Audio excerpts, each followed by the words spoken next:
Welcome students. आज का जो टॉपिक है हमारा वो है ब्लड वेसल्स। ब्लड वेसल्स क्या होती हैं? ऐसी वेसल्स जिनके थ्रू ब्लड मूव करता है या फ्लो करता है थ्रू आउट द बॉडी, उनको कहते हैं ब्लड वेसल्स।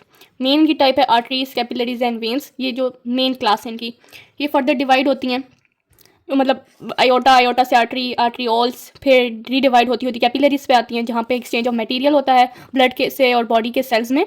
और देन फिर कैपिलरीज से बनने लग जाती है venules, then vein and vena कावा।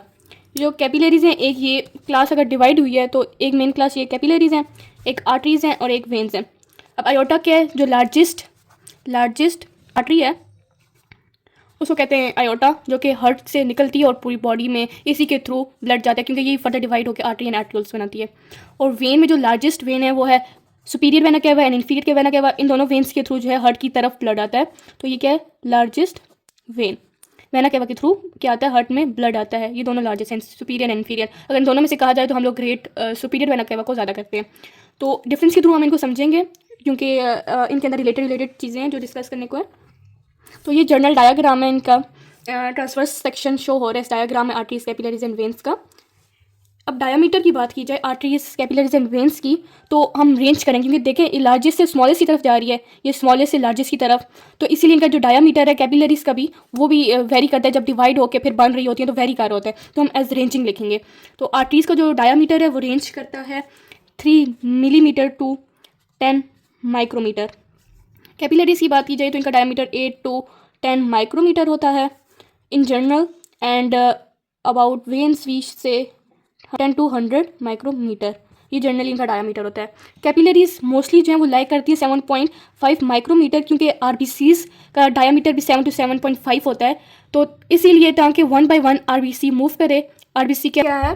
ब्लड के अंदर मौजूद एक सेल है जिसके थ्रू न्यूट्रिएंट्स की सप्लाई होती है, स्पेसिफिकली ऑक्सीजन की।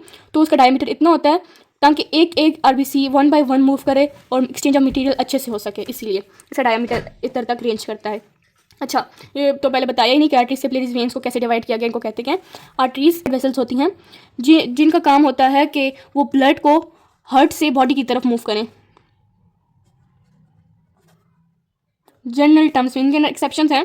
जनरली हार्ट से बॉडी की तरफ ब्लड जो मूव करता है, जिन वेसल्स से मूव करते हैं, उनको बोलते हैं आर्टरीज। कैपिलरीज जो है इनके अंदर जो एक्सचेंज ऑफ मटेरियल होती है,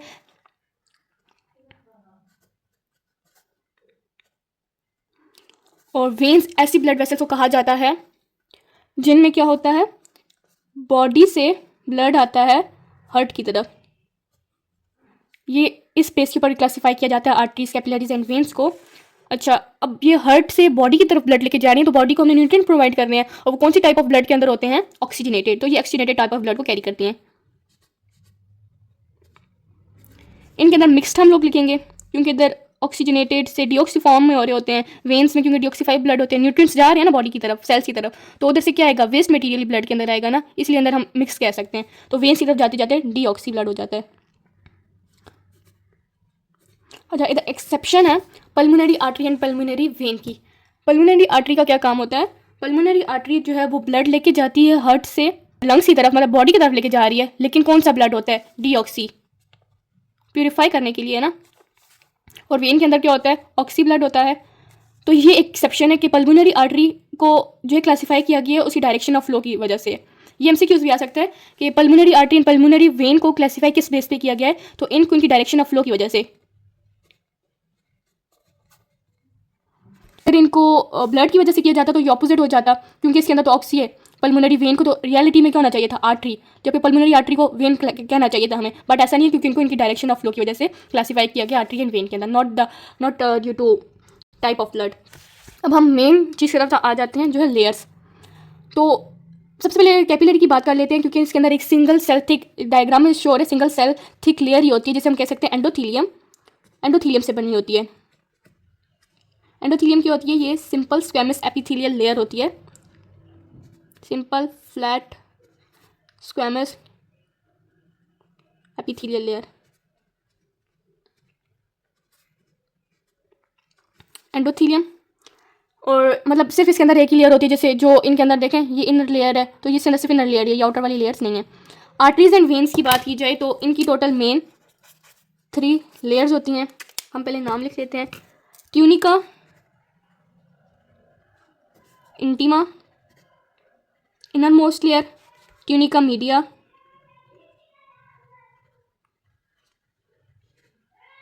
and tunica externa.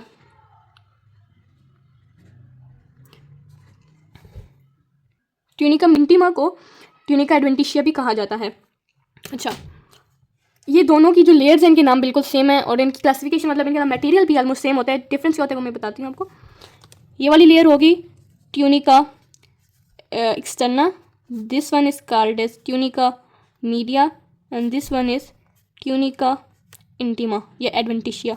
Same case यही है, tunica adventitia, tunica media, tunica externa. External, intima internal and media medium middle को जो है रिप्रेजेंट कर रहा है।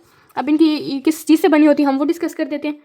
ट्यूनिका इंटीमा जो बनी होती है दोनों के अंदर वो मिलकर बनी होती है इलास्टिक फाइबर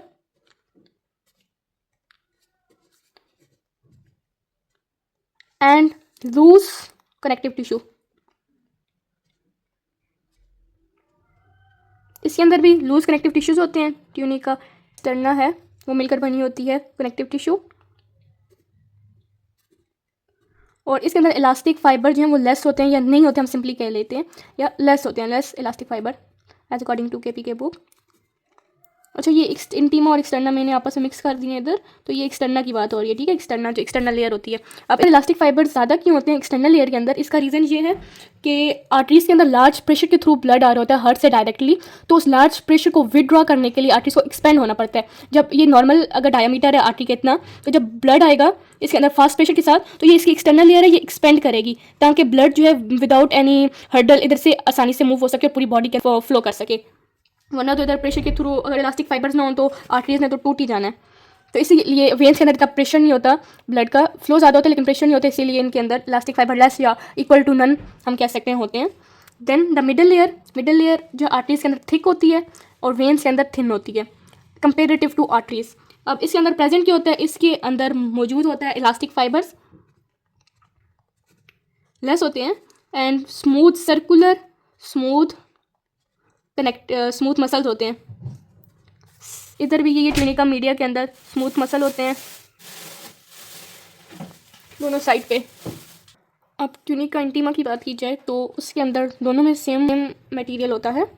ट्यूनिका इंटीमा के अंदर या ट्यूनिका इंटीमा के अंदर मौजूद होता है elastin and endothelium.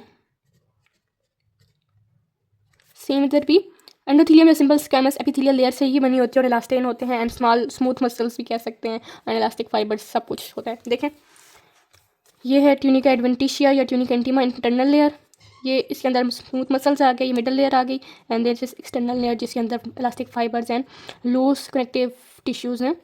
Same case है लेकिन इधर इसकी थिकनेस कम है क्योंकि इसके अंदर इलास्टिक फाइबर, स्मूथ मसल्स भी कम होते हैं, इलास्टिक फाइबर्स भी नहीं होते। अब देन अच्छा देखिए, जैसे आर्टरीज जो हैं आर्ट्रियोल्स बनती जाती है ना तो इनका डायमीटर तो कम होता ही है, इसके साथ साथ कैपिलरीज के अंदर सिंगल लेयर है, तो ऐसा नहीं है कि डायरेक्टली आर्टरी से जब कैपिलरीज आ रही हों तो ये तीनों लेयर गायब हो जाएंगी और कैपिलरीज के अंदर एक सिंगल लेयर रह जाएगी। उससे पहले ये होता है कि होती हैं और जो आर्ट्रियोल्स या फर्दर डिवाइड होती हैं तो उसके अंदर सिर्फ एक सिंगल लेयर एपिथेलियल लेयर रह जाती है और साथ एक सिंगल थिन कवरेज होती है स्मूथ मसल की, सिंगल एक थिन लेयर या कवरेज। अब हम नेक्स्ट पॉइंट की तरफ मूव करते हैं। ल्यूमेन जो है ऐसे डायग्राम में देखा जाए तो ये आर्टरीज का ल्यूमेन जो है वो थोड़ा पतला होता है क्योंकि एरिया कम है तो ब्लड फ्लो या ब्लड प्रेशर ज़्यादा होगा, एरिया कम ब्लड प्रेशर ज़्यादा अकॉर्डिंग टू फिजिक्स। तो इसमें इसका ल्यूमेन कम होता है लेकिन जो वॉल्स की थिकनेस है वो ज़्यादा होती है। ल्यूमेन क्या होता है स्मॉल, साथ हम थिकनेस का पॉइंट भी इधर ऐड कर देते हैं। थिकनेस क्या होती है वॉल्स की, वो होती है लार्ज या मोर होती है। कैपिलरीज के अंदर जो है वो जो ल्यूमेन है, अच्छा ल्यूमेन को बोर भी कहा जाता है, BORE, तो कंफ्यूज नहीं होना आपने अगर बोर का वर्ड आ गया तो। ल्यूमेन इसका भी लार्ज होता है, इसका भी नहीं, इसका लार्ज होता है क्योंकि सेल जो है वो थिन है ना तो लार्ज एरिया होगा और मूव करेंगे, या हम मीडियम भी कह सकते हैं। ऐसे कैपिलरीज को ये बोर या प्रेशर इस सब के रिलेटेड से नहीं होता क्योंकि ये इनका जो एरिया है टोटली वेरी कर रहा होता है। थिकनेस क्या है, ये थिन होती हैं। वेंस की बात की जाए तो इनका ल्यूमेन बड़ा होता है, लार्ज होता है, बोर क्योंकि ब्लड फ्लो होता है इसीलिए इसका एरिया ज़्यादा होता है एंड थिकनेस जो है वो एज़ कम्पेयर टू आर्टरीज जो है वो कम होती है, तो हम थिकनेस स्किन को थिन ही कहेंगे as compare to arteries. Then आ जाता है प्रेशर। तो ब्लड आ रहा होता है डायरेक्टली आर्टरीज़ में, किससे, हार्ट से। तो इसीलिए हमने पढ़ा था ना कि वेंट्रिकल्स सही तरह फुल प्रेशर से कॉन्टैक्ट कर देना कि ब्लड आयोटा में जाए, तो इसलिए प्रेशर क्या होता है, ज़्यादा होता है, इनको लार्ज प्रेशर को विड्रॉ करना पड़ता है। कैपिलरीज़ के अंदर आते हुए ब्लड प्रेशर जो है वो फॉलिंग होता है, कम हो रहा होता है। एंड देन वेन्स के अंदर ब्लड प्रेशर जो है वो नहीं होता, ऑलमोस्ट इक्वल टू प्रेशर है वो ज़ीरो होता है ऑलमोस्ट। वेना केवा की अगर बात की जाए उसमें ब्लड प्रेशर जब जीरो होता है। कैपिलरीज की अगर एवरेज की बात की जाए तो 40 होता है mm/Hg, and pressure in iota वो 120 to 80 होता है, डायस्टोल एंड सिस्टोल को मिला के mm/Hg। मीन्स वो गिरता गिरता गिरता एंड पे वेना केवा में बिल्कुल जीरो हो जाता है।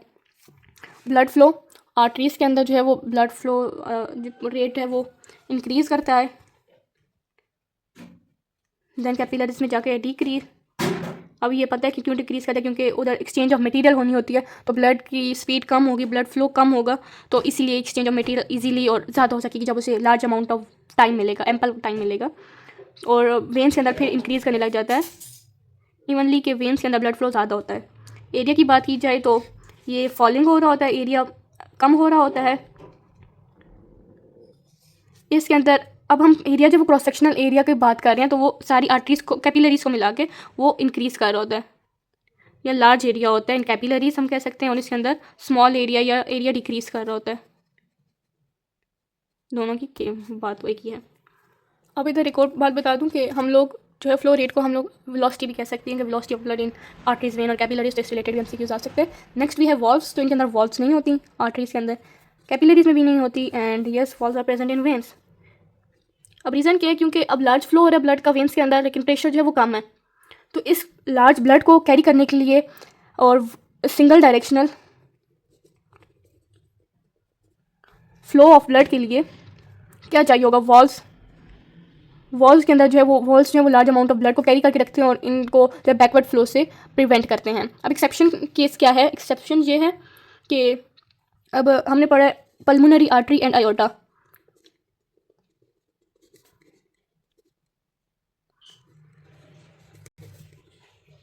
इनके अंदर वॉल्व्स होते हैं बेस पे, सेमिलुनर वॉल्स, याद हो फर्स्ट टॉपिक में या सेकंड में हमने डिस्कस किया था।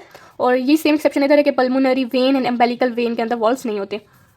अब पल्स मैयर की जाती है आर्टरीज के अंदर, यस ये पल्सेटिंग होते हैं, जबकि ये दोनों नॉन पल्सेटिंग होते हैं।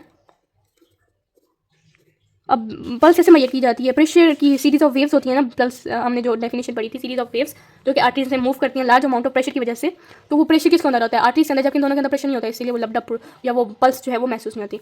ये सारे पॉइंट्स जो हम लोग कंपेरिजन या कंपेयर एंड कंट्रास्ट के थ्रू हमने इन तीनों में पढ़े हैं। और इनके अलावा जो है हम पहले कैपिलरीज की स्फिंक्टर्स की बात कर देते हैं कि स्फिंक्टर्स क्या होते हैं। कैपिलरीज के अंदर एक स्पेसिफिक टाइप ऑफ स्फिंक्टर होते हैं जिन्हें बोलते हैं प्री कैपिलरी स्फिंक्टर्स।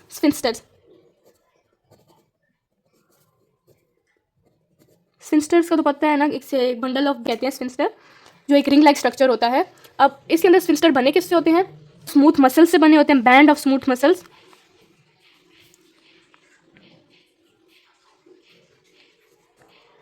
अब इनका काम क्या होता है, अच्छा इनकी पहले लोकेशन बता दें, तो ये प्रेजेंट होते हैं start of capillary.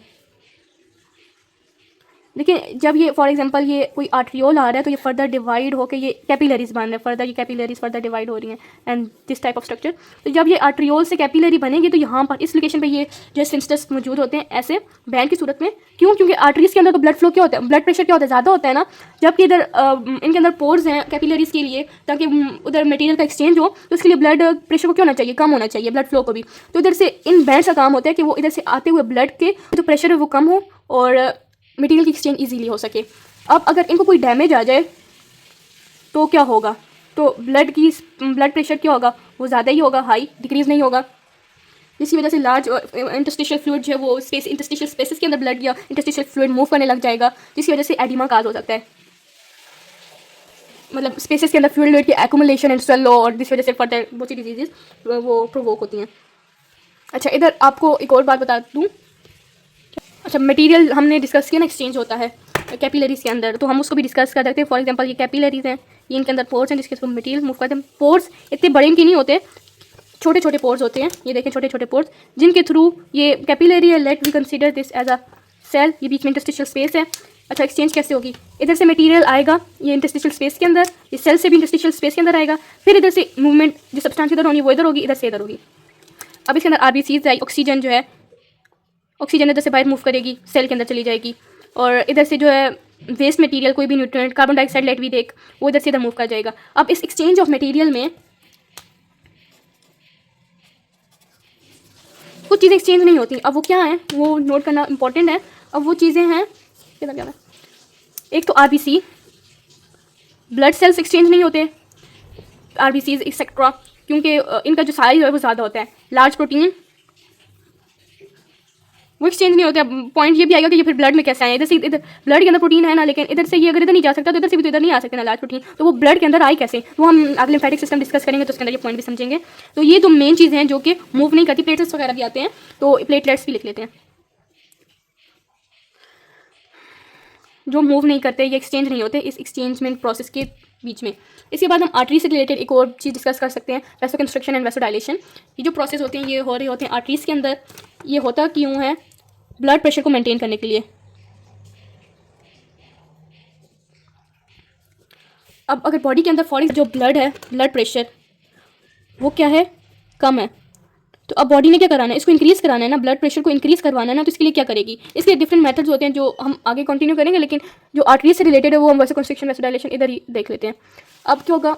Sympathetic nervous system से स्टिमुलस आएगा। कहाँ से? सिंपैथेटिक नर्वस सिस्टम से आएगा ये, और क्या करेगा? कॉन्स्ट्रिक्ट करेगा। मस्कुलर स्मूथ मसल्स प्रेजेंट होते हैं ना इसके अंदर, आर्टरीज के अंदर, तो इनको क्या करेगा? कॉन्स्ट्रिक्ट करेगा या कॉन्ट्रैक्ट करेगा, इनकी कॉन्ट्रैक्शन करवाएगा। अब देखें पहले ऐसे थी, ठीक है, अब इनके ऊपर प्रेशर पड़ रहा है, ये कॉन्स्ट्रिक्ट हो रही हैं, तो एरिया क्या हो जाएगा? कम हो जाएगा ना। अब एरिया कम हो गया, एरिया कम तो क्या होगा? प्रेशर ज़्यादा, ब्लड का फ्लो वो क्या हो गया? कम हो गया, ठीक है, ब्लड प्रेशर ज़्यादा हो गया। तो इस तरीके से बॉडी ने किया कि अब कम ब्लड प्रेशर को इंक्रीज़ करने के लिए वैसे कंस्ट्रक्शन करवाई, किसके अंदर? आर्टरीज के अंदर। सेम केस हम अभी डिस्कस करेंगे वैसोडाइलेशन के लिए। क्या हो अगर ब्लड का प्रेशर ज़्यादा है, ब्लड प्रेशर ज़्यादा है, अब ज़्यादा है तो नॉर्मल लाना है ना। नॉर्मल कैसे करेंगे? नॉर्मल कैसे करेंगे? इसको कम करके, तो अभी इसको कम करने के लिए फिर स्टिमुलस आएगा सिंपैथेटिक नर्वस सिस्टम से। वेसल्स को करेगा, आर्टरीज को अंदर जो स्मूथ मसल्स हैं उनको क्या करेगा? डायलेट।